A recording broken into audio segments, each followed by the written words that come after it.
Good evening, ma'am. Good evening. Screen visible है Good सबको? evening, ma'am. Yes, Good ma'am. evening. Yes, ma'am. तो हम लोग एक बार फिर से टेस्ट पे आ गए हैं डिस्कस करने के लिए।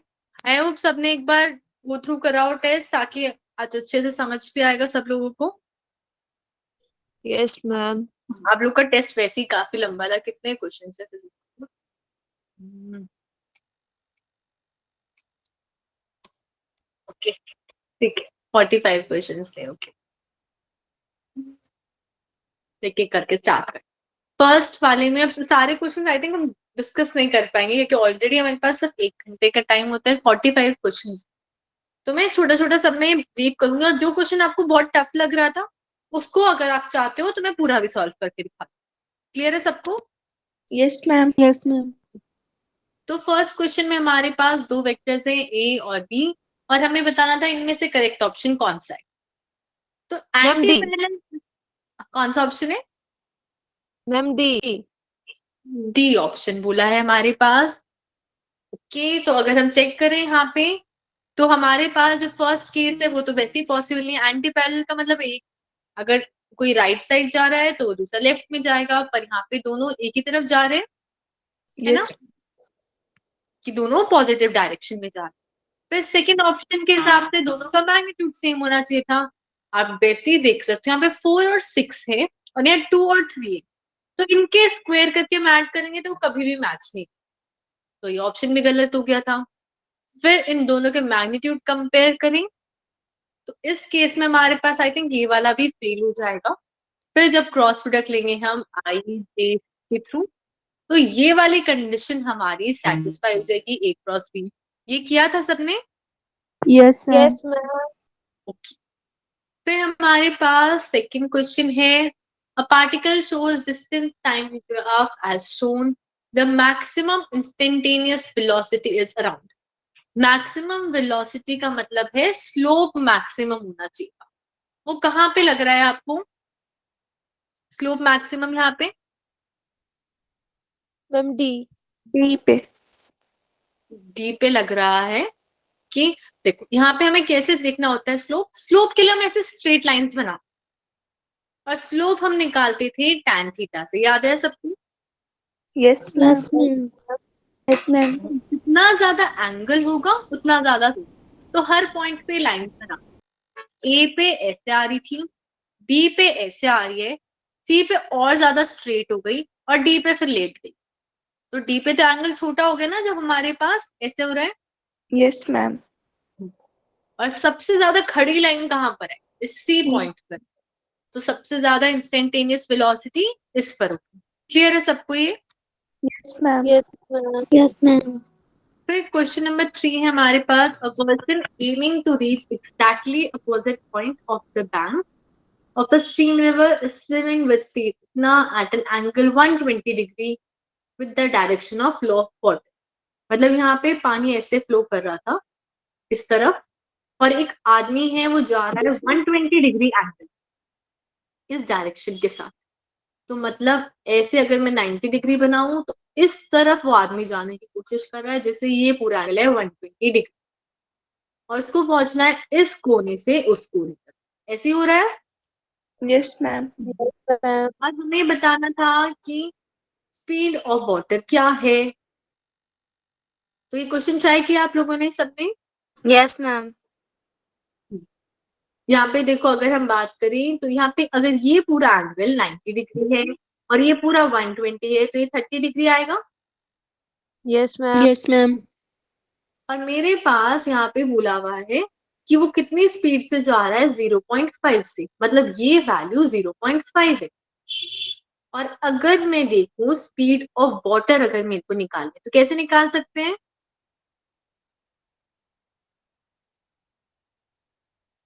स्पीड ऑफ वाटर कैसे निकाल सकते हैं? ट्राई किया था किसी ने ये वाला?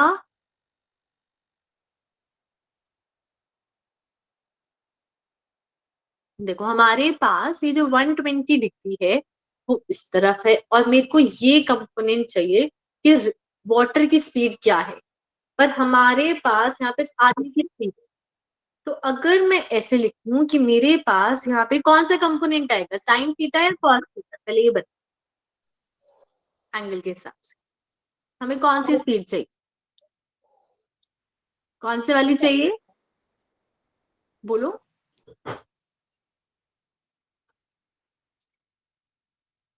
कोई बोल सकता है? Good evening ma'am. Good Good evening. evening, हमें ma'am. यहाँ पे गुड इवनिंग, हमें ये वेलोसिटी यहाँ पे ये इधर भी जा रही है और इधर भी जा रही है वी वेलोसिटी से, हमें ये वी ही चाहिए कि वाटर की स्पीड क्या थी। तो कैसे निकालते थे हम? Relative velocity. रिलेटिव वेलोसिटी से निकाल सकते हैं। दूसरी चीज, अगर हम यहाँ पे देखें 0.5, अगर मैं इसको दो कंपोनेंट में तोड़ूं तो एक इधर आएगा और एक इधर जाएगा, Yes, ma'am. है ना? और अगर मैं 0.5 का कंपोनेंट देखूं इस डायरेक्शन में, तो वो आ रहा है 0.5 साइन 30 डिग्री, ऐसे ही आ रहा है। Yes, ma'am. Yes, ma'am. और अगर मैं इसको उल्टा कर दूं तो मेरे को ये पानी की वेलोसिटी आ जाएगी। तो अगर हम साइन को भी छोड़ दें कि भाई पॉजिटिव साइड जा रहा है नेगेटिव साइड, तो मेरी ये 0.5 साइन 30 डिग्री इसी डायरेक्शन के अलोंग है जिस डायरेक्शन में रिवर फ्लो कर रही है। तो इसी से मेरे पास रिवर की स्पीड आ जाएगी। समझ आया है सबको? Yes, ma'am. फिर यहाँ पे है एंगल बताना है ए और बी में। If A and B are the adjacent side of the parallelogram, adjacent का मतलब है साथ वाली side, drawn from a common point and the area of the parallelogram is AB by 2। तो एरिया हम A क्रॉस B से निकालते थे, जो होता था AB sin थीटा, और इसकी वैल्यू दे रखी है AB by 2। तो ए भी यहाँ पे है, ए भी यहाँ पे है, कैंसिल करा, साइन थीटा 1/2 आ गया। तो थीटा कितना हो जाएगा इसमें? 30 degree. 30 degree. Ma'am, 30 degree. फिर यहाँ पे है हमारे पास पार्टिकल मूव कर रहा है स्ट्रेट लाइन में। At the time t the distance is given by this. किसी पर्टिकुलर टाइम पे डिस्टेंस है, हमें बताना है कितनी देर के बाद पार्टिकल रेस्ट पे आएगा। तो कैसे पता लगा सकते हैं पार्टिकल कब रेस्ट पे आएगा? रेस्ट का मतलब क्या होता है? वेलोसिटी क्या है? 0. Zero. पर हमें यहाँ पे सिर्फ डिस्प्लेसमेंट दे रखा है, तो डिस्प्लेसमेंट से वेलोसिटी बनाते हैं पहले dx dt। dt. ये 12 माइनस 3t² आएगा, Yes, ma'am. है ना? और हमें अब यहाँ पे बताना है कि वो कौन सा टाइम है या पहले जिसपे हमारे पास पार्टिकल रेस्ट पे आ रहा है। तो मतलब इसकी वैल्यू 0 हो जाएगी उस टाइम पे, तो उस वेलोसिटी की। ये समझ आया सबको? Yes, ma'am. Yes, ma'am. तो यहाँ से मैम आएगा, रिपीट करना. मैं कह रही हूँ कि हमारे पास डिस्प्लेसमेंट का फॉर्मूला दे रखा है। अगर हम वेलोसिटी निकालें तो इसका डेरिवेटिव करके निकाल सकते, पर जब वो रेस्ट पे होगा तो मतलब इस वेलोसिटी की वैल्यू 0 हो जाएगी। Yes, ma'am. तो यहाँ से 4 इक्वल्स टू t² आया और t की वैल्यू आ गई 2 सेकेंड, कि जब टाइम 2 सेकेंड है तब पार्टिकल रेस्ट पे आ। अब हमें देखना है 2 सेकेंड तक उसने कितना रास्ता पार किया। तो अब हम देखते हैं, पहले इसको करने के दो तरीके, या तो आप इंटीग्रेशन से कर सकते हो या आप क्या कर सकते हो, जब पार्टिकल 0 पोजीशन पे था, मतलब 0 टाइम पे था, और फिर पार्टिकल जब टाइम 2 सेकेंड था उस पोजीशन पे था। जैसे अगर हम यहाँ पे स्टार्ट कर रहे हैं, ऑलरेडी हम 4 मीटर पे खड़े हुए हैं जब टाइम 0 है, और बाद में हम पहुंच गए हैं 12 मीटर पर, तो हमने कितना रास्ता पार करा है ओ से बी तक?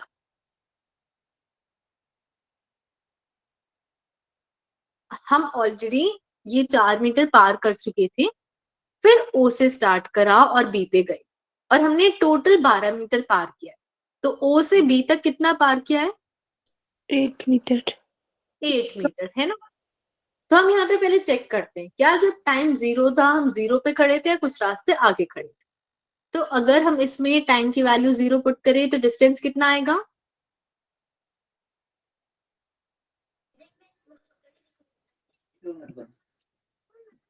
40. 40. 40 आ जाएगा, 40 आ जाएगा। और अगर टाइम मतलब हम स्टार्टिंग में 40 मीटर पे खड़े। Good evening, ma'am.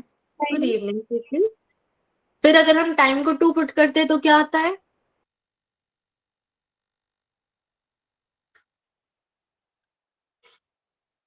26. 26 26 आ रहा है पक्का? No, ma'am. No, ma'am. 56 आएगा ना? जब टाइम हमारे Yes. पास 2 सेकेंड्स पुट करेंगे तो 56 मैम आ जाएगा। 56 आ रहा है। हाँ, अब ये हमारे पास पोजीशन आ गई जब 2 सेकंड पे थे और ये थी 0 सेकंड पे, तो कितना रास्ता पार किया? 16 मीटर। Yes, ma'am. तो हमारा करेक्ट ऑप्शन Yes, ए। ma'am. फिर यहाँ पे है a person measures a rod by a centimetre scale and the scale is broken and reading on the scale is not visible clearly but he takes the reading. इसमें कौन कौन से error involve आपको बताना? Personal and instrumental. Personal. Personal इसलिए क्योंकि उसने फिर भी रीडिंग ले ली जब स्केल टूटा हुआ है, और स्केल टूटा हुआ है तो वो तो इंस्ट्रूमेंट की खराबी है ना? Yes, ma'am. तो इसमें दोनों चीजें होगी। फिर यहाँ पे हमारे पास क्वेश्चन नंबर 7 में है a projectile is thrown at an angle 37 degree from the vertical. तो ये वाला एंगल 37 है तो नीचे वाला 53 आएगा। Yes, ma'am. Yes, ma'am. और हमें बताना है angle of elevation of the highest point of the projectile from the point of projection. तो हमें एंगल ऑफ एलिवेशन बताना है। कैसे पता लगा सकते हैं?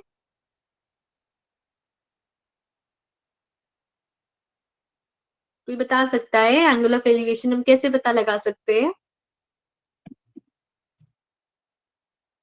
एंगल ऑफ एलिवेशन क्या होता है बोलो? ट्राई करो, आप लोगों ने पहले पढ़ा हुआ है ये angle of elevation I think. Ma'am axis वाले तरफ.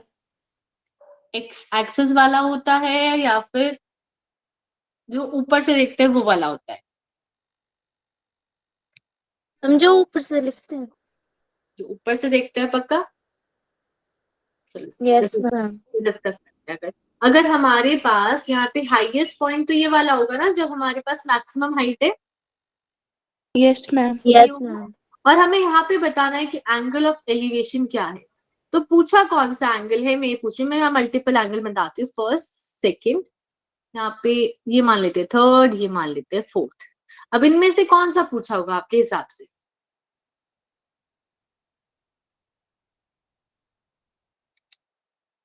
जब First. ओके, मैं अब बताती हूँ। तो हमारे पास एंगल ऑफ एलिवेशन होता क्या है, कोई चीज कितनी उठी हुई है। तो जैसे हमने यहाँ पे ये बॉडी जा रही है और स्टार्टिंग में ये एंगल 37 दे रखा है। अब इसमें पूछा कि हाईएस्ट पॉइंट का elevation from the point of projection, कि जहां से हमने फेंका वहां से कितना पॉइंट ऊपर है, मतलब ये एंगल हमें बताना कि हम यहाँ से फेंक रहे थे, इससे कितना एंगल जब हम ऊपर गए तो वो हमारे पास क्या हो जाता है, एंगल ऑफ एलिवेशन। ये क्लियर है सबको? Yes, ma'am. Yes, ma'am. तो हमें ये वाला एंगल बताना था, तो ना ये 37 आएगा, ये ना ये 53 आएगा। इसके लिए हमें क्या करना पड़ेगा, हमें देखना पड़ेगा कि ये बाई एक्सिस मतलब हाइट की वैल्यू क्या है और ये क्या है, रेंज का हाफ। Yes, ma'am. तो मैं इन दोनों की वैल्यू ढूंढूंगी कि हाइट और रेंज की क्या वैल्यू आएगी, और हमें इनिशियल एंगल दे रखा है 53 डिग्री। तो बस फॉर्मूले में पुट करना था। अगर हम फॉर्मूले में पुट करेंगे तो हाइट में होता है u square sine square theta upon 2g। Sine 53 की वैल्यू क्या होती है, किसी को याद है कि साइन 53 की वैल्यू क्या होती है? हमारे पास ये प्लीज याद रखो 37 और 53 वाला। 53 जब होता है तो हमारे पास यहाँ पे जो परपेंडिकुलर होता है वो 4 होता है और हाइपोटेन्यूज 5 होता है, बेस 3। तो साइन 53 की वैल्यू 4/5, और ऐसे ही हम रेंज वाले में पुट कर सकते हैं और फिर हम लोग एंगल निकाल सकते हैं height upon half of range कर। समझ आया ये सबको? Yes, ma'am. तो ध्यान रखना एंगल ऑफ एलिवेशन का मतलब है कितने एंगल से उठा हुआ है वो जो। अब यहाँ पे हमारे पास क्वेश्चन नंबर 8 में है असर्शन रीजन। यहाँ पे a physical quantity can not be called a vector if its magnitude is 0। क्या स्टेटमेंट करेक्ट है? Yes, ma'am. Yes, ma'am. Okay. और यहाँ पे सेकंड है कि reason a vector has both magnitude and direction. Correct. Yes, ma'am. Correct है। तो अगर हमारे पास एक का मैग्नीट्यूड 0 है तो हम ये बता नहीं सकते कि भाई वो वेक्टर है या नहीं, क्योंकि एक वेक्टर के पास क्या होना चाहिए? हमेशा मैग्नीट्यूड भी और डायरेक्शन। क्लियर है ये सबको? Yes, ma'am. Yes, ma'am. ये फर्स्ट वाला इनकरेक्ट क्यों है? कोई बता सकता है? क्योंकि किसी फिजिकल क्वांटिटी का मैग्नीट्यूड 0 नहीं होता। यहाँ पे एक कैन नॉट लिखा हुआ है, ध्यान से देखो। हमारे पास जब मैंने वेक्टर्स पढ़ाया था, मैंने नल वेक्टर पढ़ाया था सबको। Yes, ma'am. Yes, ma'am. Yes, ma'am. और अगर किसी चीज का मैग्नीट्यूड 0 है तो हम ये नहीं कह सकते कि वो स्केलर है या वेक्टर है, पर हो सकता है वो वेक्टर हो। कि मैं कहूँ 0 मीटर पर सेकेंड जा रही हूँ मैं इस डायरेक्शन में, तो मैं मूव कुछ नहीं कर रही हूँ, पर उसमें हो सकता है डायरेक्शन जरूर हो। तो एक वेक्टर क्वांटिटी में मैग्नीट्यूड 0 हो सकता है। क्लियर है ये? Yes, ma'am. Yes, ma'am. फिर हमारे पास क्वेश्चन नंबर 9 में 2 क्वांटिटीज दे रखी है, हमें करेक्ट वैल्यू ए बी का अंडर रूट मतलब ए की पावर 1/2 बी की पावर 1/2 इसकी वैल्यू बतानी थी। तो इसमें फ्रैक्शनल एरर यूज करना था। Yes, ma'am. हमें Yes, हाफ से ma'am. मल्टीप्लाई करना था दोनों में, Yes, ma'am. क्योंकि दोनों की पावर हाफ लगी हुई है। और यहाँ पे ये जो x है उसको आप डायरेक्टली निकाल सकते थे under root of a into b करके, और उससे हम फिर चेंज इन x निकाल सकते थे। ये क्वेश्चन ट्राई किया था सबने? Yes, ma'am. फिर क्वेश्चन नंबर 10 में था हमारे पास a man throws a ball with the same speed vertically upwards one after the other at an interval of 2 second. कि जैसे एक आदमी ने क्या किया, ऊपर एक बॉल फेंकी, उसके 2 सेकंड बाद दूसरी बॉल फेंकी। और यहाँ पे है what should be the velocity of the thrown so that the 2 balls are in the sky at any time. हमने यहाँ पे बोला है कि कितनी वेलोसिटी होनी चाहिए कि दोनों की दोनों बॉल स्काई पे हो एक टाइम। तो कैसे निकाल सकते हैं ये?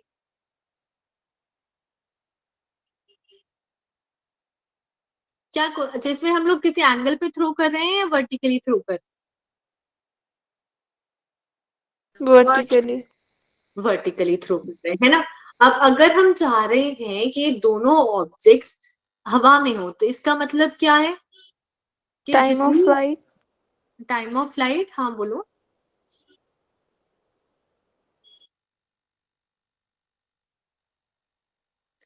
अगर मैं यहाँ से ऊपर की तरफ फेंक रही हूँ, मान लेते हैं कि कुछ पर्टिकुलर टाइम जैसे 10 सेकंड में मैक्सिमम हाइट पे पहुंच गया। अगर ये 10 सेकंड इस 2 सेकंड से ज्यादा है, मतलब ये 10 सेकंड इस 2 सेकंड से ज्यादा है। Yes, ma'am. अच्छा फिर से समझते हैं। मेरे पास मान लो 2 बॉल्स है। अब मैंने एक बॉल को फेंका और वो बॉल ऊपर से नीचे आ गई 5 सेकंड में, और मैं दूसरी बॉल को फेंक रही हूँ 7 सेकंड के बाद। तो क्या ये पॉसिबल होगा कि वो दोनों हवा में हो एक बारी में? No, ma'am. No, ma'am. नहीं पॉसिबल। तो मतलब जितनी देर में ये जो पहली वाली बॉल थी जिसको मैंने ऊपर फेंका, तो उसका ऊपर जाने का टाइम 2 सेकंड से ज्यादा होना चाहिए या कम होना चाहिए? कम। Come. मैम कम होना चाहिए। फिर से वही क्वेश्चन लेते हैं। जब मैंने 2 बॉल फेंकी थी और दोनों को मैंने यहाँ पे एक के बाद एक फेंका था, पर बीच में कुछ टाइम गैप था। पर अगर पहली बॉल 7 सेकंड में वापस आ रही है और दूसरी बॉल में 8 सेकंड के बाद फेंक रही, तो क्या वो दोनों हवा में होंगी? No, ma'am. नहीं। तो मतलब अगर पहली वाली बॉल को ऊपर जाने में ही 10 सेकंड लग रही थी, तो इतनी देर में मैं दूसरी फेंकूंगी, वो पहले वाली भी हवा में होगी। Yes, ma'am. Yes, ma'am. तो हमारे पास यहाँ पे जो ऊपर जाने का टाइम है वो ज्यादा होना चाहिए 2 सेकंड से। उस केस में क्या होगा, ये पहले वाली तो ऊपर तक पहुंची नहीं है, इतनी देर में दूसरी ने भी जाना शुरू कर दिया। ये समझ आया सबको? Yes Yes, ma'am. ma'am. तो मैं यहाँ पे Yes. ये वाली कंडीशन यूज करें। फिर क्वेश्चन नंबर 11 में हमें बोला है velocity of projection is this, the horizontal range of the particle is this. हमें यहाँ पे वेलोसिटी दे रखी है जिसमें 2 कंपोनेंट है, वेलोसिटी x के अलोंग है 6, y के अलोंग है 8। तो हम लोग यहां से हमें बताना है हॉरिजॉन्टल रेंज। अब रेंज का फॉर्मूला क्या होता है? Two u sine theta upon g. यूज वो टाइम पीरियड का होता है, u square sine 2 theta upon g होता है। Yes ma'am. अब इसमें जब हम वैल्यू पुट करेंगे तो हमारे पास यूज, अब इस 2 साइन 2 थीटा को खोल देते हैं, 2 साइन थीटा कॉस थीटा, यही होता है फॉर्मूला। Yes, ma'am. अब क्या करते हैं, एक यू को निकाल के साइन थीटा के साथ लगा दिया और एक यू को निकाल के कॉस थीटा के साथ लगा दिया, और ये हमारे पास क्या था, वेलोसिटी एक्स डायरेक्शन वाली, ये थी वेलोसिटी वाई डायरेक्शन वाली। वो तो हमें क्वेश्चन में दे रखी है। Yes ma'am. तो हम लोग रेंज बता सकते थे यहाँ से। Yes ma'am. Yes, ma'am. फिर यहाँ पे है question number 12, two full turns of a circular scale of screw gauge cover a distance of 1 millimeter on its main scale। मतलब 2 चक्कर में 1 मिलीमीटर कवर करना। तो लीस्ट काउंट कितना होगा यहाँ पे, लीस्ट काउंट में सॉरी पिच कितनी होगी, अगर वो 2 चक्कर में 1 मिलीमीटर कवर कर रहा है तो पिच का मतलब होता है एक चक्कर में कितना कर रहा है, 1/2 millimetre. Yes ma'am. Yes, ma'am. Yes, ma'am. और यहाँ पे टोटल नंबर ऑफ डिविजन दे रखी है 50, तो least count half divide by 50 आएगा, ऐसे ही करते थे। Yes ma'am. Yes, और ma'am. यहाँ पे हमारे पास एक जीरो एरर भी है, और ये पॉजिटिव एरर है या नेगेटिव एरर है? Positive. नेगेटिव। नेगेटिव है, देखो नेगेटिव वैल्यू है ना, इसका मतलब हमारा जो स्केल है वो पीछे चल रहा है। तो अगर हमारी जो वैल्यू पहले से कम आ रही है तो फाइनल आंसर में ऐड करनी पड़ती थी। Yes ma'am. फिर हमारे पास जब हम डायमीटर मेजर कर रहे थे तो मेन स्केल की रीडिंग है 3 मिलीमीटर, और the number of circular scale division in line with the main scale is 35। ये सर्कुलर स्केल के नंबर। तो हम क्या करते हैं, मेन स्केल वाली as it is, least count को इस नंबर से मल्टीप्लाई कर देते हैं जैसे यहाँ 35 है, और जो एरर है वो प्लस या माइनस करना होता है। ये नेगेटिव एरर है तो हमें यहाँ पे 0.03 ऐड करना पड़ेगा।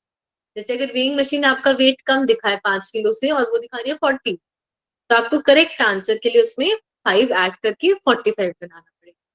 क्लियर है सबको? Yes ma'am. Yes, ma'am. Yes ma'am. अब क्वेश्चन नंबर 13 में हमारे पास है एक्सेलरेशन टाइम ग्राफ, और हमें इसके लिए करस्पॉन्डिंग पोजीशन टाइम ग्राफ बना। तो इस केस में मेरे पास एक्सेलरेशन कैसा है, सबसे पहले नेगेटिव। पॉजिटिव है नेगेटिव, नेगेटिव है, और कांस्टेंट है। Yes ma'am.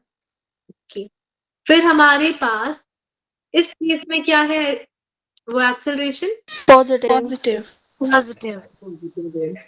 ठीक है, और हमारे पास फिर से कांस्टेंट है। Yes ma'am. अब अगर हम यहाँ पे देखें तो इनमें से कौन सा ग्राफ ये प्रॉपर रिप्रेजेंट कर सकता है? ए। A. जिन्होंने ए बोला कैसे बोला, तो किसमें तो हमें मैम पहले Ma'am, कांस्टेंट, पहले मतलब नीचे से नेगेटिव फिर ऊपर कांस्टेंट फिर ऊपर पॉजिटिव। पहले नीचे से नेगेटिव, फिर नेगेटिव कहाँ पे, यहाँ पे तो नेगेटिव है ही नहीं।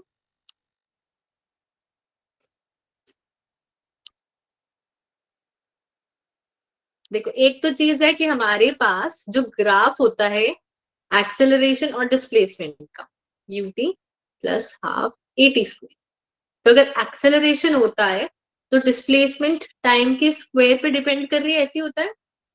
Yes ma'am. तो इसका मतलब पैराबोला तो बनेगा ही बनेगा। अब पैराबोला दो टाइप का होता है, या तो ऐसे वाला होगा या ऐसे वाला होगा। जब हमारे पास पॉजिटिव होता है तो हमारे पास ये वाला केस होता है, और जब नेगेटिव होता है तो ये वाला केस होता है। ये नेगेटिव के लिए, ये पॉजिटिव। अब इसमें देखो, अगर आप ध्यान से देखो तो एक तरीके से पैराबोला बन रहा है ऐसे, यस मैम। है ना, और ये नेगेटिव वाला बन रहा है, और जो दूसरा देखू मैं वो पॉजिटिव वाले का आधा है। तो मेरे पास ए ऑप्शन करेक्ट हो गया। समझ आया ये सबको? Yes ma'am. तो आप बी और डी को तो डायरेक्टली कैंसिल कर सकते हो, क्योंकि एक्सेलरेशन और डिस्प्लेसमेंट में ये रिलेशन नहीं होता है कि स्ट्रेट लाइन बन सकती। फिर यहाँ पे है question number 14, pitch and number of division circular scale में दे रखे हैं इतने, मतलब 0.5 ऑफ 100 मेरे पास आ जाएगा लीस्ट काउंट। फिर यहाँ पे स्क्रू गॉज जब बिल्कुल टाइट कर रखा है तो जो जीरो ऑफ सर्कुलर स्केल है वो 3 डिवीजन नीचे चला गया मेन लाइन, मतलब वैसे तो 0 0 ऐसे होना चाहिए, अब यहाँ पे ये ऑलरेडी 0 नीचे गया, तो ये पॉजिटिव एरर चल रहा है कि हमारे पास पहले से ही स्केल कुछ आगे चला हुआ है। ये बात समझ आई सबको?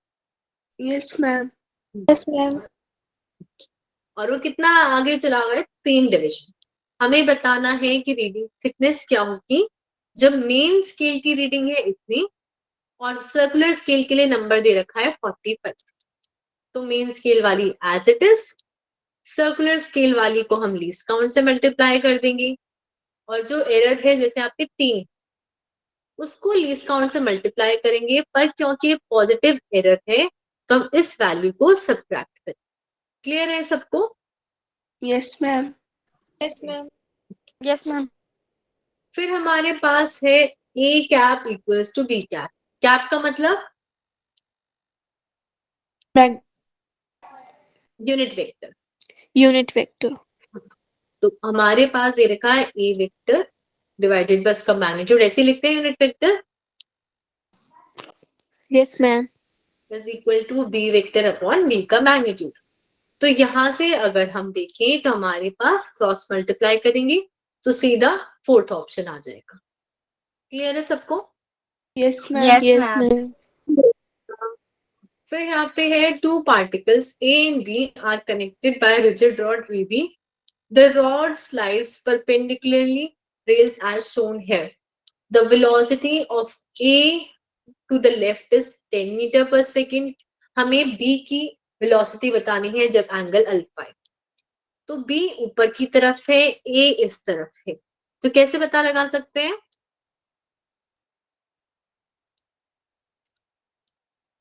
मेरे पास इसमें दो चीजें दे रखी है, ये वाली 10 है, ये मेरे पास 60 दे रखा है, मेरे को ये वाली बतानी इधर वाली। Yes ma'am. अगर मैं tan 60 यूज करूं तो पता लगा सकते हैं इजीली। tan 60 होता है परपेंडिकुलर अपॉन बेस, ऐसे होगा। Yes ma'am. यहाँ पे परपेंडिकुलर मेरे को निकालना है, बेस मेरे को पता है 10, तो परपेंडिकुलर निकालने के लिए बस 10 को √3 से मल्टीप्लाई करना था और करेक्ट ऑप्शन आ जाएगा डी। तो कहीं पे भी ऐसी शेप बन रही है और यहाँ पे एंगल आ रहा है, तो आप दोनों कंपोनेंट्स को देखो, कोई ट्रिग्नोमेट्री यूज हो सकती है, साइन थीटा कॉस थीटा, उससे निकाल सकते हो। फिर क्वेश्चन नंबर 17 में हमें पोजीशन वेक्टर दे रखा है, यहाँ पे हमें बताना है इनमें से कौन सी स्टेटमेंट गलत है इस मोशन की। तो यहाँ पे मेरे पास दो वेक्टर्स है, आई में भी है जे में भी है, cos 2 pi into t, magnitude of the velocity of particle is 8 pi, path of the particle is a circular of radius 4 meter, acceleration is along -r। Try किया है आप लोगों ने क्वेश्चन? Yes. तो अगर हम यहाँ पे पाथ देखें तो मैं क्या करूंगी, दोनों कंपोनेंट्स का स्क्वायर कर दूंगी ना, एक्स वाले का स्क्वायर और वाई वाले का स्क्वायर, फिर अंडर। तो जब हम स्क्वायर करेंगे तो आएगा 4, 4 के साथ यहाँ पे फर्स्ट वाले में साइन स्क्वायर, इस पूरे को मैं थीटा लिख रही हूँ 2 पाई टी को, और सेकंड वाला है मेरे पास 4 का स्क्वायर कॉस स्क्वायर थीटा, और इसकी पूरी वैल्यू अंडर रूट में, और sign square theta plus cos square theta क्या आता है? 1। 1. 1 आता है। तो यहाँ पे हमारे पास जो मेरे पास मैग्नीट्यूड आ गया वो आ गया 4। पर ये क्या हमें पता चल रहा है ये सर्कुलर मोशन है या नहीं है? No ma'am. देखो पता चल रहा है। कैसे पता चलता है? जब मेरे पास एक साइन होता है ना और एक कॉस, उसका मतलब है जब एक 0 है तो एक 1 है। जैसे 0 डिग्री पे कॉस की वैल्यू 1 हो जाती है पर साइन की 0 हो जाती है, ऐसे होता है। Yes ma'am. और जैसे ही 90 डिग्री पार होता है तो साइन की वैल्यू 1 हो गई, कॉस 0 हो गया। तो आप देखोगे तो हमेशा ये ना एक सर्कल बनता जाता है इस रेडियस का, जो कि यहाँ पे 4 है। तो ये ऑप्शन मेरे पास करेक्ट हो गया। और एक्सेलरेशन अगर हम बात करें तो जब भी हम बात करते हैं, अभी आपने नहीं पढ़ा है सर्कुलर मोशन, तो अगर मेरे पास इस तरफ जा रहा है आर वेक्टर, उसके अपोजिट डायरेक्शन में लगता है सेंट्रीपिटल एक्सेलरेशन। Yes ma'am. तो ये ऑप्शन भी करेक्ट हो गया।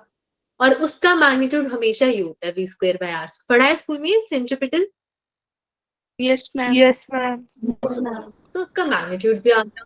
तो ये तीनों करेक्ट है। फिर अगर हम फर्स्ट वाला देखें तो उसमें मैग्नीट्यूड ऑफ वेलोसिटी बताना था, तो इसका डेरिवेटिव करना पड़ेगा और फिर मैग्नीट्यूड देखना पड़ेगा क्या उससे वैल्यू आ रही है या नहीं आ रही। तो जब हम डेरिवेटिव करेंगे तो इस साइन वाला तो कॉस हो जाएगा, पर ये कॉस वाला यहाँ पे नेगेटिव साइन 2 पाई टी हो जाएगा, ऐसे ही होगा। Yes ma'am. और यहाँ पे हम जब डेरिवेटिव करेंगे तो यहाँ पे ऑलरेडी 4 लगा हुआ है और अंदर से मल्टीप्लाई होगी 8 पाई, यहाँ पे भी 8 पाई। तो मैग्नीट्यूड क्या आएगा इस केस में?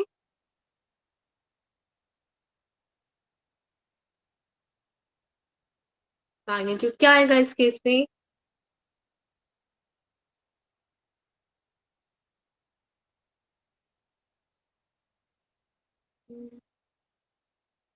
एट पाई आएगा या नहीं आएगा? अगर हम यहाँ पे चेक करें तो मेरे पास देखो ये दो टर्म्स है ना, 8 पाई और पहली वाली में आया cos 2 पाई टी, सेकेंड वाली टर्म में आया -8 पाई और sin 2 पाई टी, ऐसे ही आ रहा है। Yes ma'am. अब इनका अगर हम स्क्वायर करके अंडर रूट करेंगे तो क्या वैल्यू आएगी? पहली वाली से 8 पाई स्क्वायर और cos square theta, yes ma'am. Second वाली से भी 8 square pi square sine square theta. इसमें सारे ऑप्शन ही करेक्ट हैं, कोई भी गलत नहीं है, इसमें सारे ऑप्शन करेक्ट है। फर्स्ट वाला भी सेटिस्फाई हो रहा है। अगर आप यहाँ पे देखोगे तो अंदर ब्रैकेट में हमारे पास sine square theta plus cos square theta आएगा, उसकी भी वैल्यू 1 हो जाएगी। तो यहाँ पे सारे ऑप्शन करेक्ट है, कोई भी गलत नहीं है। एक क्वेश्चन मिसप्रिंट है। क्लियर है सबको? Yes ma'am. Yes ma'am. मैं आगे भी इन्फॉर्म कर दूंगी। Question number 17। फिर हमारे पास क्वेश्चन नंबर 18 है, position x of a body moving with uniform acceleration depends this the number 2 and 6 are। ये 2 और 6 क्या है? डायमेंशनल एनालिसिस पे क्वेश्चन। अगर आप देखो ये डिस्टेंस है तो ये पूरी टर्म क्या होनी चाहिए? 2t क्या होना चाहिए? डिस्टेंस होना चाहिए। Yes ma'am. कि अगर मेरे को डिस्टेंस चाहिए आंसर तो डिस्टेंस में डिस्टेंस को ऐड करेंगे तभी डिस्टेंस बनेगा। तो मतलब 2 into time is equal to length. तो 2 मतलब क्या है? L t-1 है 2। ये समझ आ रहा है सबको? Yes ma'am. तो 2 एक कांस्टेंट तो है, पर यहाँ पे वो एक क्या है, उसकी डायमेंशन भी है L t-1, तो वो एक डायमेंशनल कांस्टेंट। ये क्लियर है? Yes ma'am. अगर यहाँ पे हम डायमेंशन लेस लेते तो मैं तो ये बोल देती फिर मीटर इक्वल्स टू सेकेंड, पर ये पॉसिबल नहीं है। तो इसको कंडीशन को सेटिस्फाई करने के लिए 2 में एक डायमेंशन लगी। फिर यहाँ पे 19 है, 3 vectors satisfy this relation then a vector is parallel to a dot b is equal to 0। मतलब a b के परपेंडिकुलर है। Yes Yes, ma'am. ma'am. और A dot C equal to 0, मतलब A C के भी परपेंडिकुलर है, perpendicular तो A किसके पैरेलल होगा? B into C B into C के, क्योंकि B इंटू सी करेंगे तो एक ऐसा वेक्टर मिलेगा जो B के भी परपेंडिकुलर है और C के भी परपेंडिकुलर, ऐसा ही मिलता है क्रॉस प्रोडक्ट यस से। मैम यस मैम और हमारा A भी क्या है, इन दोनों के परपेंडिकुलर, तो करेक्ट ऑप्शन हो जाएगा C। फिर यहाँ पे 20 में एक प्रोजेक्टाइल को हमने प्रोजेक्ट किया है वेलोसिटी v नॉट से, एंगल थीटा है। हमें रिलेशन बताना है यहाँ पे जो दो टाइम बने हुए हैं T1 और T2। तो अगर आप देखो यहाँ से यहाँ तक इस पॉइंट पे आधा टाइम लग रहा है T, तो T1 और T2 बराबर होंगे या नहीं होंगे, पहले ये बताओ। मैम बराबर अगर ये हाइट सेम है तो बराबर होंगे, और अगर हाइट टेढ़ी है या फिर कुछ और है तो अलग होते हैं। जैसे यहाँ पे हाइट सेम है तो ये बराबर। और अगर मैं देखूं ओ ए, तो इनमें क्या रिलेशन आएगा T1 और T2 में?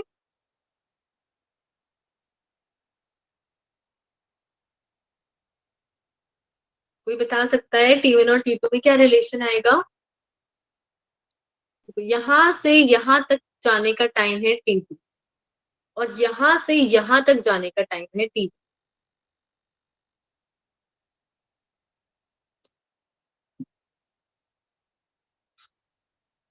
T is equal to T1 T2 T equals to T1 T2। देखो ये वाला फॉर्मूला तो वैसे ही पॉसिबल नहीं है, क्यों? क्योंकि ये टाइम है, ये भी टाइम, सेकंड का स्क्वायर हो गया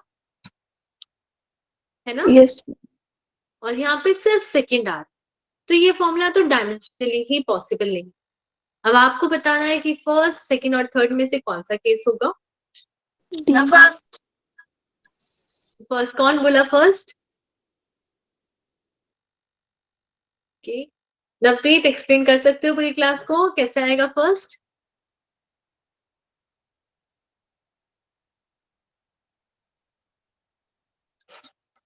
क्योंकि देखो, पूरा टाइम मैम क्योंकि मैम इसमें बोलो बोलो।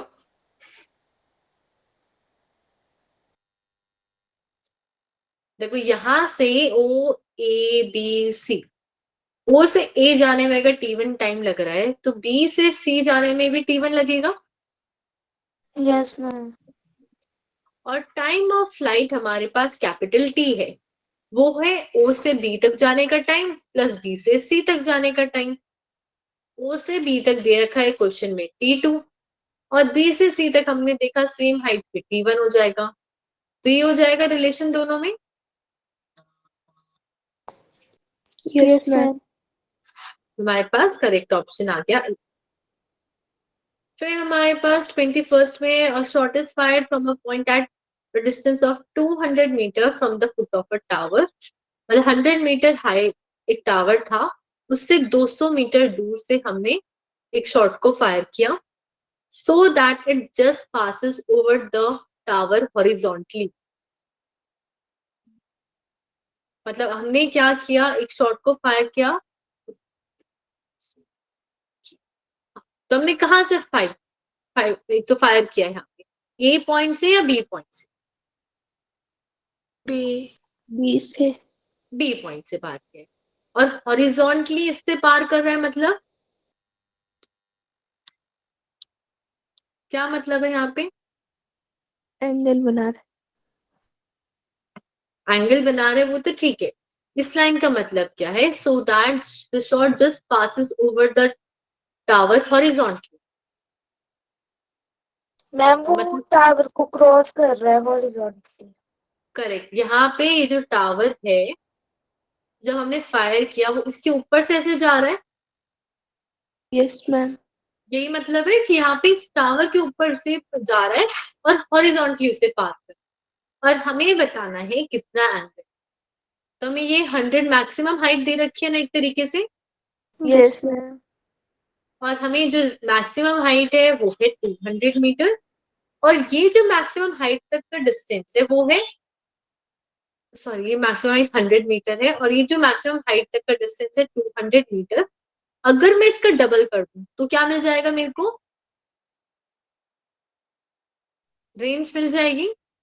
यस मैम कि 200 तो हाइट तक का था, उसके बाद इतना ही और चलना है उसे, तो टोटल रेंज हो गई 400 मीटर।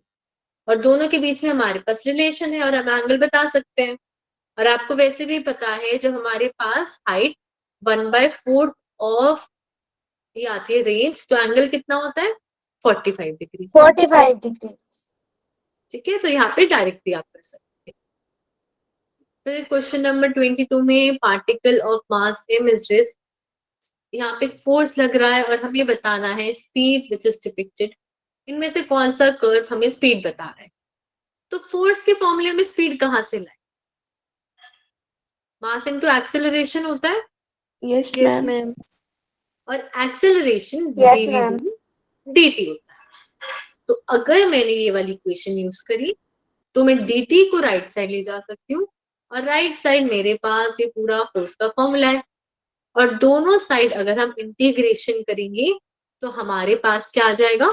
वेलोसिटी का फॉर्मूला आ जाएगा। ये समझ आया सबको? Yes ma'am. Yes, ma'am. और जो एक्सपोनेंशियल कर्व होता है वो कौन से वाला होता है?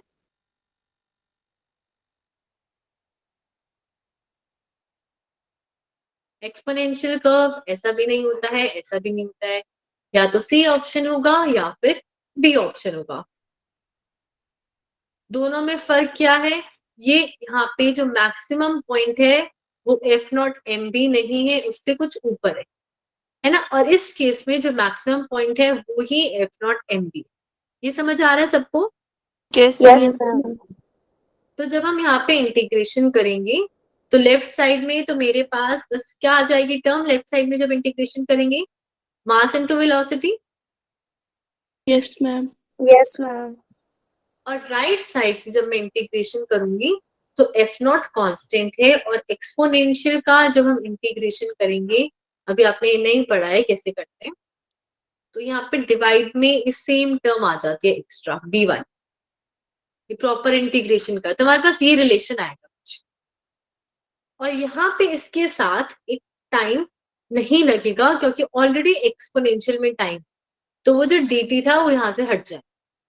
अब जब मेरे को मैक्सिमम वेलोसिटी देखनी है तो क्या करती हूँ, इसमें टाइम की वैल्यू 0 हटा दी। जब मेरे पास टाइम की वैल्यू 0 है तो उस केस में यहाँ पे एक्सपोनेंशियल की पावर 0 भी 1 होती है। दूसरी चीज, एक्सपोनेंशियल की पावर कुछ बहुत ज्यादा नेगेटिव हो जाए, मतलब ऑलमोस्ट इंफिनिटी हो जाए, तो सोचो किसी चीज की पावर -इन्फिनिटी, मतलब वो वेस्ट ही है ना, बिल्कुल इतना कम वैल्यू। Yes ma'am. तो ये पूरी उस केस में 1 हो जाती है कि एक्सपोनेंशियल कुछ काम ही नहीं करता। तो वेलोसिटी की जो इनफाइनाइट टाइम पे वैल्यू है वो आ रही है F0 B/m, इससे ज्यादा नहीं हो सकती है। मतलब हमारे पास ये मैक्सिमम वेलोसिटी ही है, इससे ऊपर कुछ नहीं है। तो करेक्ट ऑप्शन सी हो जाएगा। ये वाला क्वेश्चन अगर अभी नहीं हुआ होगा या फिर ट्राई किया होगा बट नहीं समझ आया होगा तो कोई प्रॉब्लम नहीं, इसमें सब्स्टिट्यूशन इंटीग्रेशन यूज हुआ था, वो भी हम लोगों ने आपको करवाया नहीं क्योंकि वो 12th का टॉपिक है। क्वेश्चन नंबर 23 में डेसिलरेशन, डेसिलरेशन का मतलब नेगेटिव एक्सेलरेशन है, और यहाँ पे उसकी वैल्यू दे रखी है dv/dt इक्वल्स टू -kv³, और हमें बोला गया है v0 magnitude of velocity at cut off, the magnitude of the velocity at time t after the cut off is. मतलब अगर मैं इसमें ये v³ नीचे ले आऊं और राइट साइड में इस dt को ले जाऊं तो इंटीग्रेशन कर सकते हैं हम, कर सकते हैं ना यहाँ पे इंटीग्रेशन। Yes, ma'am. जब हम यहाँ पे इंटीग्रेशन करेंगे तो मेरे पास दो केस है, एक कट ऑफ से पहले और एक कट ऑफ के बाद। तो कट ऑफ से पहले अगर मेरे पास टाइम मान लेते हैं कि 0 था, और कट ऑफ के बाद कुछ टाइम है t, तो 0 टाइम पे मेरी वेलोसिटी जो है वो है कुछ v0, और बाद वाली वेलोसिटी है v t टाइम पे। तो अगर मैं यहाँ पे देखूं तो इसमें भी इंटीग्रेशन करना पड़ेगा दोनों साइड। तो यहाँ पे अगर हम v की पावर -3 का इंटीग्रेशन करेंगे, v की पावर -2 अपॉन -2 आएगा। याद आया सबको? Yes, ma'am. तो यहाँ पे मेरे पास आया v की पावर -2 अपॉन -2 और दो लिमिट भी है v नॉट से v और राइट साइड में बस k t आ रहा है। बस यहाँ पे वैल्यू सब्स्टिट्यूट करनी थी और v की वैल्यू निकालनी थी। ट्राई किया था ये किसी ने? Yes, no ma'am. मैम। किया था, ट्राई हो गया था दिव्यांशी?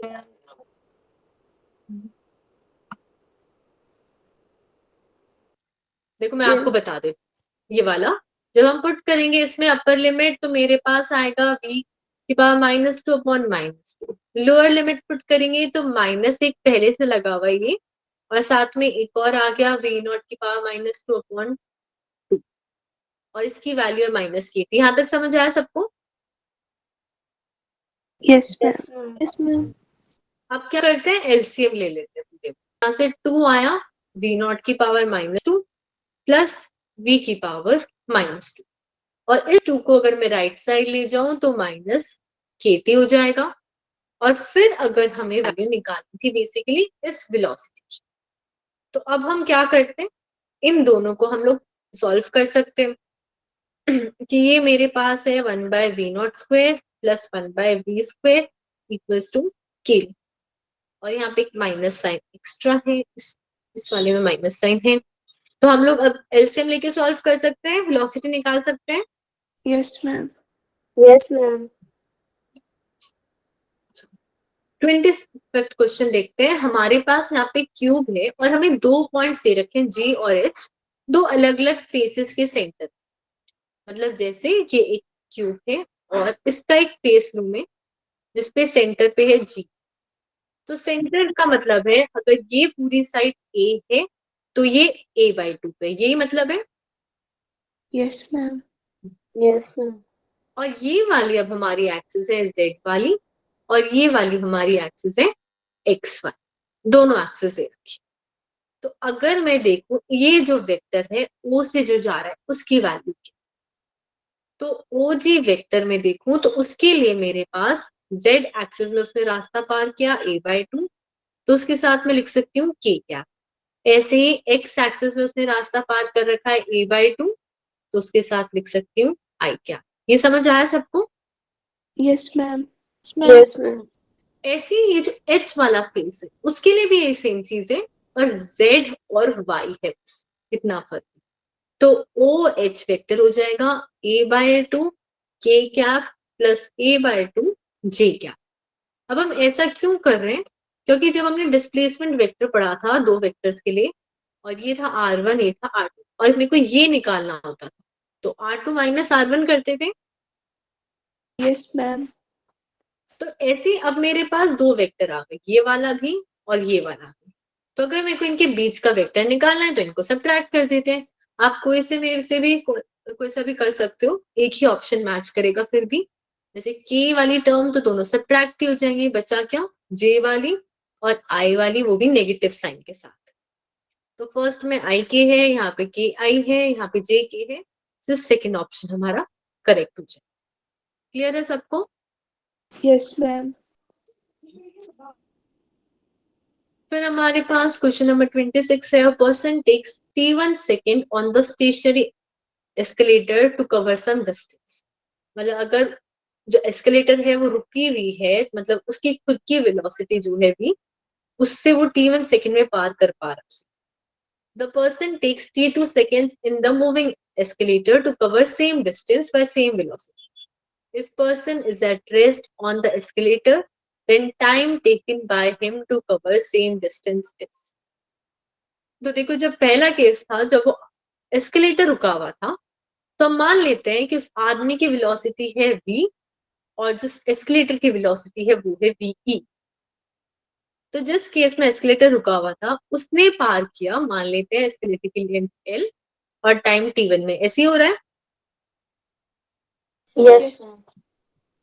और अगर हम बात करें उसने ये सेम रास्ता पार किया l लेंथ टाइम t2 में जब एस्केलेटर मूव कर रहा था और साथ में वो भी मूव कर मतलब दोनों वेलोसिटी सेम डायरेक्शन में तो क्या होगा टाइम के केस में ऐड हो जाएंगी दोनों वेलोसिटीज या सब्ट्रैक्ट होंगी? सब्ट्रैक्ट। वो भी नीचे जाना चाह रहा है, ये लिफ्ट भी उसे नीचे लेके जा रही है। Ma'am subtract. सब्ट्रैक्ट होंगी पक्का? Yes ma'am. हमारे पास यहाँ पे उस टाइम रिलेटिव वेलोसिटी आ जाएगी उस आदमी की, तो वो हम लोग सब्ट्रैक्ट करके निकाल सकते हैं। पर यहाँ पे अगर हम बात करें उस केस की, तो आप भी इधर जाना चाह रहे हो और वो भी इधर जाना चाह रहे हैं। तो अगर आप सोचो आप एक कार में बैठे और आप चाह रहे हो कि आप आगे की तरफ जाओ और वो कार भी आगे की तरफ जा रही है, तो आप और तेजी से जाते हुए लगोगे या धीरे जाते हुए लगोगे? जैसे वो रिवर वाला केस था, आपको भी इधर जाना था और ये नदी भी इधर जा रही है, तो हम तेजी से जाते हैं धीरे जाते तेजी से। हैं? आप दोनों की स्पीड जुड़ जाती है ना, आपको भी उधर जाना है उसको भी उधर जाना है, ऐसे ही होता है। Yes ma'am. Yes ma'am. तो इस केस में इन दोनों की वेलोसिटीज जुड़ जाएंगी। हम ये नहीं कर रहे कि किसकी ज्यादा है किसकी कम है, हम दोनों चाह रहे थे कि हम लोग वो रास्ता पार कर सकें, तो टोटल वेलोसिटी इन दोनों की जुड़ गई है। और अब यहाँ पे पूछा है हमें कि अगर वो आदमी रुका हुआ है तब लिफ्ट कितनी देर में उसे पार करवाएगी। तो हमें निकालना है वेलोसिटी ऑफ लिफ्ट और लेंथ और इसके लिए टाइम, यही निकालना है। Yes ma'am. तो इन दोनों को हम सब्ट्रैक्ट कर देते हैं, तो मेरे पास v से v सब्ट्रैक्ट हो गया, v बचा l upon t2 minus l upon t1। तो यहां से अगर हम निकाले तो हमारे पास आएगा t1 t2, लेंथ l है, t1 माइनस t2, ऐसे ही आएगा। Yes ma'am. ये उस आदमी की वेलोसिटी आ गई। और टाइम निकालने के लिए हम लोग क्या करेंगे, लेंथ अपॉन वेलोसिटी कर। तो मेरे पास यहाँ पे लेंथ l है और वेलोसिटी आ गई है l into t1 minus t2 और अपॉन में t1 इंटू t2। l से l कैंसिल हो गया, तो हमारे पास करेक्ट ऑप्शन कौन सा हो गया है? सी। सी वाला। समझ आया ये सबको? Yes ma'am. तो ये याद रखो, जब आप दो अलग अलग चीजों में और वो अलग, मतलब आप यहाँ पर हो और कोई चीज यहाँ पे, और तब ये दोनों अलग अलग वेलोसिटी से जा रहे हैं, तो हम सब्ट्रैक्ट करके निकालते हैं। पर जो इस चीज में आप बैठे हुए हो और आप भी मूव कर रहे हो और वो चीज भी मूव कर रही है, उस केस में वेलोसिटीज जुड़ जाती है, मतलब ज्यादा ताकत आ जाती है। समझ आया सबको? Yes ma'am. Yes ma'am. फिर यहाँ पे 27 में है, a particle is moving eastward, मतलब इस तरफ 5 मीटर पर सेकेंड से, in 10 seconds the velocity changes to 5 metre पर सेकेंड नॉट। मतलब 10 सेकेंड के बाद हमारे पास इस डायरेक्शन में वेलोसिटी होगी। हमें एवरेज एक्सेलरेशन बताना है। तो एक्सेलरेशन मतलब change in velocity upon time, ये यस बताना है। मैम। Yes ma'am. अब ये मेरे पास इनिशियल वेलोसिटी है, ये फाइनल वाली है। अगर हम देखें तो इनिशियल वाली x के लॉन्ग जा रही है, यस। 5y की, और जो फाइनल वाली है ये y की तरफ जा रही है, ऊपर की तरफ 5j क्या ऐसी ही जा रही है। Yes ma'am. Yes ma'am. Yes ma'am. इनका डिफरेंस तो ये आएगा। और अगर मैं देखूं कि इसका मैग्नीट्यूड क्या है, तो मैग्नीट्यूड आ जाएगा 25 प्लस 25 अंडर रूट 50, यही आएगा। Yes ma'am. इसको मैं 5 रूट 2 लिख सकती हूँ ना। Yes ma'am. और ये जब वेलोसिटी इतनी चेंज हुई तो इसमें कितना टाइम लगा चेंज होने में? 10 सेकेंड। 10 सेकेंड। तो अगर मेरे को एवरेज एक्सेलरेशन निकालना है तो इसको 10 से डिवाइड कर देते हैं, 5/2, तो ये क्या आ जाएगा, 1/√2। Yes ma'am. अब देखो ये मेरे पास दो ऑप्शन है, नॉर्थ वेस्ट या नॉर्थ ईस्ट। अब आप सोच के बताओ कौन से वाला हो।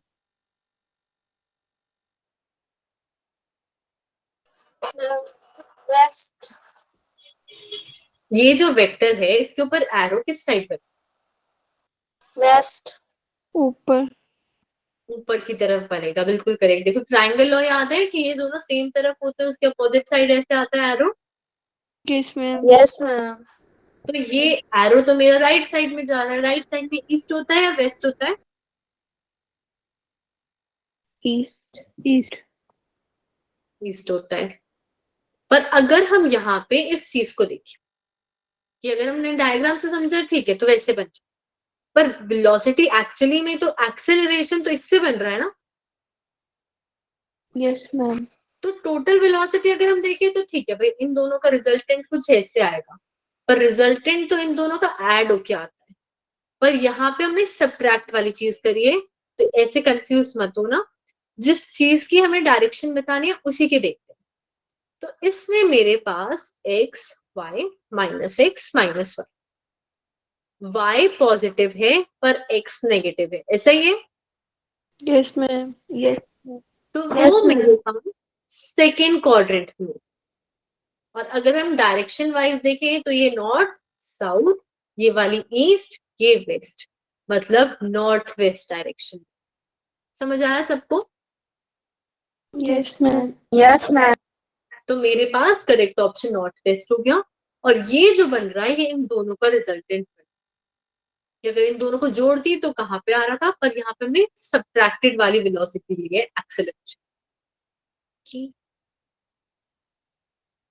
फिर क्वेश्चन नंबर 28 में दो वेक्टर्स थे ए एंड बी, मतलब एक वेक्टर ऐसे है एक ऐसे, और इनके बीच में एंगल था थीटा। और यहाँ पे a प्लस बी, मतलब इन दोनों का रिजल्टेंट बन रहा है, yes ma'am. Yes. Yes, ma'am. वो तो इनके बीच में बनेगा और कुछ एंगल पे बनता है। और वो एंगल यहाँ पे दे रखा है अल्फा। तो इस अल्फा को तो हमने पैरेललोग्राम लॉ में लिखा था ना, कैसे लिखते थे हम? b sin theta upon a plus b cos theta, ऐसे लिखते थे। Yes ma'am. तो हमें इस tan अल्फा की वैल्यू दे रखी है। ऐसे ही जब मेरे पास दोनों को सब्ट्रैक्ट करके निकाल रहे हैं a माइनस बी, तो उस केस में बस यहाँ पे एक एक्स्ट्रा माइनस लग जाएगा। और फिर अगर हम दोनों को ऐड कर दें tan alpha plus tan beta, तो हमारे पास करेक्ट ऑप्शन आ जाएगा। समझ आया ये सबको? Yes Yes, ma'am. ma'am. बस पैरेललोग्राम लॉ का यूज करना था। 29 में हमारे पास है a dot B equals to a dot C, a cross b equals to a cross C. तो इनमें से कौन सा करेक्ट है? किसी ने ट्राई किया था ये वाला? a डॉट b का मतलब a b cos थीटा 1, और yes a ma'am. Dot c का मतलब a Yes, c ma'am. cos theta 2। इसमें थीटा 1 क्या है? a और b के बीच में एंगल है। थीटा 2 a और c के बीच में एंगल है। ऐसी a क्रॉस b का होता है a b साइन थीटा 1, और यहां से आ जाएगा ए सी साइन थीटा 2। और इस केस में अगर मैं दोनों साइड डिवाइड कर दूं तो ऐसे आएगा tan theta 1 equals to tan theta 2। Yes ma'am.